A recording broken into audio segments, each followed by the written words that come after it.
నమస్తే ఫ్రెండ్స్. నేను మీ doctor Kanchan Lakshmi, KR herbs Ayurveda clinic Panjagutta. Welcome to our channel. ఈరోజు మన వీడియోలో కొన్ని రకాల చర్మ సంబంధిత వ్యాధుల్లో కనిపించేటువంటి ఒక ప్రత్యేక లక్షణం కాబ్నర్స్ ఫినామినన్ గురించి తెలుసుకుందాం. దీన్నే మనం ఐసోమార్ఫిక్ ఫినామినన్ గా కూడా చెప్పుకోవచ్చు. ఇది ముఖ్యంగా వాపు ఎక్కువగా ఉండేటువంటి చర్మ సంబంధిత వ్యాధుల్లో పేషెంట్లు ఈ యొక్క లక్షణం అనేది చూస్తూ ఉంటాం. సో ఎప్పుడైతే పేషెంట్ ఎక్కడైతే స్కిన్ మీద స్క్రాచ్ చేస్తాడో, అంటే ఆ ఇరిటేషన్ ఉన్నప్పుడు, దురద ఉన్నప్పుడు ఎక్కడైతే అక్కడ ఇంజ్యూరీ లేదా స్క్రాచ్ జరిగినప్పుడు ఆ ప్రాంతంలో మనకు కొత్త లీజన్స్ లేదా వ్యాధి అనేది మరల కనిపిస్తూ ఉంటుంది. దాన్నే మనము కార్నర్స్ ఫినామినన్ గా చెప్పుకోవచ్చు. ఫర్ ఎగ్జాంపుల్, సోరియాసిస్ పేషెంట్స్ ఎవరైనా ఉంటే గనక వాళ్ళు ఎప్పుడైనా స్కిన్ మీద ఏదైనా ఇరిటేషన్ ఉన్న ఇంజ్యూరీ లేదా ఏదైనా కట్ లేక వూండ్ జరిగినా, లేదంటే ఏదైనా పిన్ ప్రిక్ గాని, మస్కిటో బైట్, యానిమల్ బైట్స్ గానివ్వండి, టాటూ వేయించుకోవడం గానివ్వండి, లేదంటే పీర్సింగ్ ఏదైనా నీడిల్‌తో ఏదైనా గుచ్చినట్టుగా చేయడము. So, daily routine like shaving చేసుకున్నప్పుడు కట్ అవ్వడము, ముఖ్యంగా ఆడవాళ్ళు ఈ బ్యూటీ థెరపీస్ చేయించుకునేటప్పుడు కట్ అవ్వడం కానివ్వండి. సో, ఎగ్జిమా లాంటి కండిషన్‌తో స్కిన్ ఇరిటేట్ అవ్వడము. సో, ఇవన్నీ కండిషన్స్‌లో ఎప్పుడైతే స్కిన్ మీద ఇంజ్యూరీ కనిపిస్తూ ఉంటుందో, ఆ ఇంజ్యూరీ కనిపించినంక 10 లేదా 20 రోజులు, ఒక్కొక్కసారి 2 ఇయర్స్ తర్వాత గూడా మనకు కొత్త లీజన్స్ అనేవి బయటపడుతూ ఉంటాయి. దీన్నే మనము కార్బ్నర్స్ ఫినామినన్‌గా చెప్పుకోవచ్చు.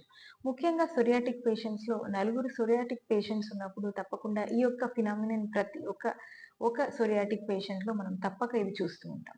కేవలం సొరియాసిసే కాకుండా ఇతర చర్మ సంబంధిత వ్యాధులు లైక్ విటిలిగో, వైట్ ప్యాచెస్ లాంటివి, వాట్స్ ఉన్నప్పుడు, ఇంకా లైకెన్ ప్లానస్ లాంటి కండిషన్‌లో గూడా ఈ కార్బ్నర్స్ ఫినామినన్ అనేది చాలా మంది పేషెంట్స్‌లో మనము చూడడం జరుగుతుంది.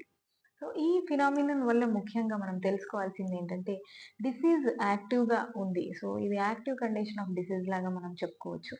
మరియు పేషెంట్‌కి కూడా ఈ ఫినామినన్ ఉంది కాబట్టి, సో, తనను తాను ఇంజ్యూరీ నుంచి కాపాడుకునే విధంగా మనము సజెస్ట్ చేయొచ్చు. సో, ముఖ్యంగా స్కిన్‌కి ఇరిటేషన్ లేనటువంటి డ్రెస్సింగ్ వేసుకోవడము, సో, ఇంజ్యూరీ కాకుండా చూసుకోవడము, సో, స్కిన్‌ని ఇరిటేట్ అవ్వకుండా ఏదైనా యానిమల్ బైట్స్ కానివ్వండి, సో, ఇంకేదైనా ఇబ్బందుంటే దాని నుంచి తప్పించుకోవడము. స్కిన్ రొటీన్ అంటే డ్రైనెస్ ఆఫ్ స్కిన్ లేకుండా, స్క్రాచ్, ఇరిటేషన్ లేకుండా స్కిన్ రొటీన్ అంటే మాయిశ్చరైజర్స్ రాసుకోవడము, సన్‌కి వెళ్ళినప్పుడు సన్ స్క్రీన్స్ రాసుకోవడము, టాటూస్ లాంటివి, సో, వివిధ రకాలైన పీర్సింగ్ లాంటివి, ఇట్లాంటి వాటికి దూరంగా ఉండడము. సో, వివిధ రకాల బ్యూటీ థెరపీస్ ఏవైతే ఉన్నాయో, ఇంజ్యూరీ జరిగినప్పుడు ఇంకా ఎక్కువవుతుంది కాబట్టి వాటికి దూరంగా ఉండడం వల్ల ఈ యొక్క గార్డ్‌నర్స్ ఫినామినన్ రాకుండా ఈ పేషెంట్స్ జాగ్రత్త పడొచ్చు. మీకు గనక మా వీడియో నచ్చినట్టయితే తప్పక మా ఛానల్‌ని సబ్స్క్రైబ్ చేయండి. మీకు తెలిసిన సోరియాటిక్ పేషెంట్స్ ఎవరున్నా తప్పక మా వీడియోని వాళ్ళకి షేర్ చేయండి. సోరియాసిస్ గురించిన డౌట్స్ ఏవైనా ఉన్నా, సోరియాసిస్ గురించిన ట్రీట్మెంట్‌కి సంబంధించి మీరేమైనా కన్సల్ట్ అవ్వాలనుకున్నా తప్పక మా స్టాఫ్‌ని కన్సల్ట్ అయ్యి ట్రీట్మెంట్ తీసుకోండి. Thank you.